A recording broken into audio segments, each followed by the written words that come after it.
নমস্কার বন্ধুরা, পূজার হোম কিচেনে আপনাদের আরও একবার স্বাগত। আজ আমি আপনাদের জন্য নিয়ে এসেছি খুবই একটি সিম্পল রেসিপি, মোরলা মাছের চচ্চড়ি। জন্য আমার লাগবে মোরলা মাছ। মোরলা মাছটা আমি ভালো করে ধুয়ে বেছে নিয়েছি। আর লাগবে আলু, আর লাগবে হলুদ গুঁড়ো, লঙ্কা গুঁড়ো, জিরে গুঁড়ো, ধনে গুঁড়ো, পেঁয়াজ কুচি, কাঁচা লঙ্কা চেরা, টমেটো কুচি, রসুন কুচি, নুন, সর্ষের তেল। এবার আমি সব এক এক করে মিশিয়ে নেব। প্রথমে আমি আলুটা নিয়েছি, আলুটা এরকম কেটে নিয়েছি। এর মধ্যে মাছটাও দিয়ে দেব।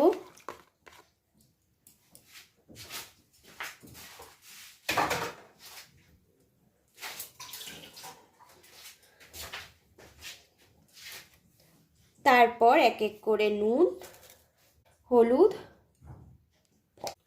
লঙ্কা গুঁড়ো, জিরে গুঁড়ো, ধনে গুঁড়ো, পেঁয়াজ কুচি, কাঁচা লঙ্কা কুচি, টমেটো কুচি,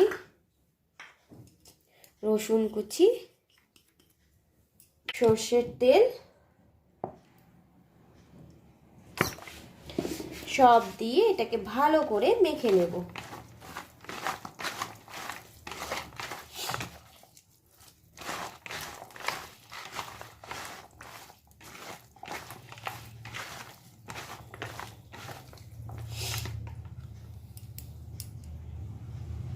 এদিকে আমি কড়াইটা গ্যাসের উপর বসিয়ে দিলাম।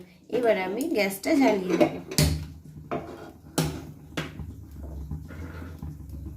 কড়াইটা আমার গরম হয়ে গেছে, এতে আমি সামান্য একটু তেল দেব,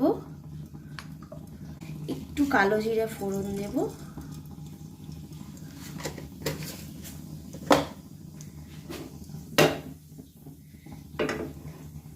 দিয়ে এবার এটা আমি দিয়ে দেব মাছটা।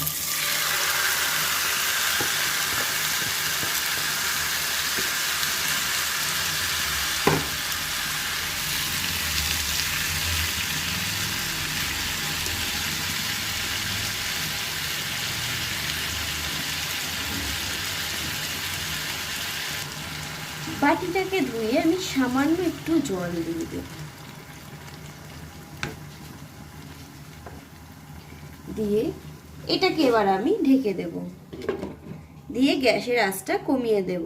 আর আমি এটাকে নাড়াচাড়া করব না, এটাকে আমি কিছুক্ষণ হতে দেব। এবার আমি একটু ঢাকনাটা খুলে একটু নেড়ে দেব।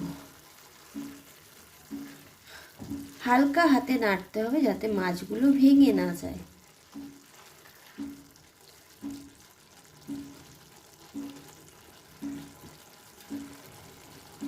আবার এটা আমি ঢেকে দেব।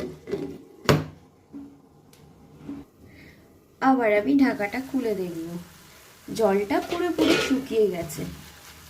এরকম একটু নাড়িয়ে নিতে হবে।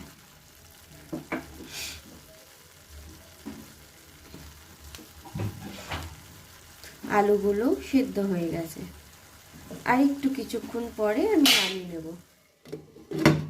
আবার আমি ঢাকাটা দিয়ে দিলাম। আবার আমি ঢাকাটা খুলে দিচ্ছি। তৈরি আমাদের মোরলা মাছের চচ্চড়ি। আপনাদের যদি এই ভিডিওটি ভালো লেগে থাকে তাহলে প্লিজ লাইক, কমেন্ট, শেয়ার করবেন। আপনারা যদি আমার চ্যানেলে নতুন হন তাহলে প্লিজ সাবস্ক্রাইব করে আমার পাশে থাকবেন। নমস্কার।